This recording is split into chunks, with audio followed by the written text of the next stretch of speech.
Bonjour Alexandre, est-ce que tu peux te présenter rapidement avant qu'on commence les questions? Donc, je m'appelle Alexandre, j'ai 22 ans, je suis étudiant à Audencia Business School à Nantes. Et pour le moment, je ne sais pas trop vers quoi je vais m'orienter, mais j'aimerais bien travailler dans l'entrepreneuriat. Ok, super. Alors comment s'est déroulé le dîner avec Mickaël Froger? Il s'est super bien déroulé, donc on est arrivé, on a visité les locaux de Lengo qui sont super grands et très modernes. Ensuite, on a pris un apéro sur le toit de Lengo, puis ensuite on est passé au dîner avec une salade de légumes de saison, 2 hamburgers et une tartelette fruits rouges citron, super bon. Donc c'était maison Baron Lefebvre qui faisait ça et voilà, c'est super bien passé. Ouais, très bien mangé du coup, c'est cool. Ouais. Qu'est-ce qui t'a plu dans le concept des dîners, de ce dîner? Moi, ce qui m'a plu avant tout, c'est que au départ, moi, je suis plutôt prédestiné à travailler dans l'entrepreneuriat, mais c'est un domaine que je ne connais pas énormément.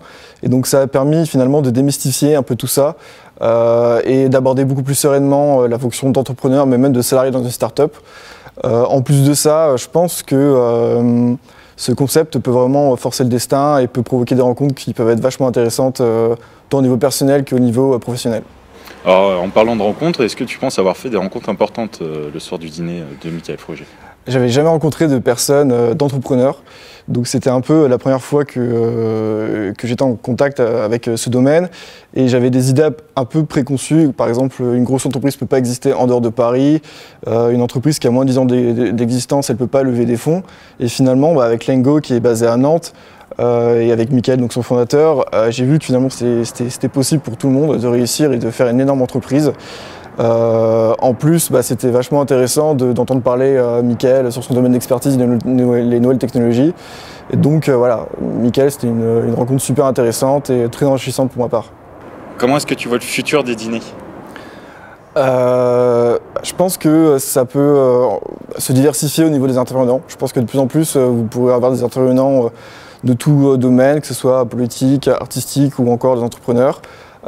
Et je pense que d'ici quelques années, ça peut vraiment devenir une plateforme incontournable d'échange pour les jeunes et entre les jeunes et un entrepreneur, par exemple. Ok, super. Et est-ce qu'il y a une personnalité en particulier que tu aimerais avoir à un dîner? Ouais, moi j'aimerais beaucoup inviter Alexandre Astier. Je trouve que c'est un artiste qui a beaucoup de talent, mais surtout que c'est quelqu'un qui est très intelligent et qui a une certaine réflexion. Et ce serait vachement intéressant de voir un mec comme ça qui fait tout de A à Z et de pouvoir lui poser des questions sur ses œuvres et sur ses passions. Ah bah super, on est deux. Je te remercie Alexandre. Pas de souci. Merci beaucoup.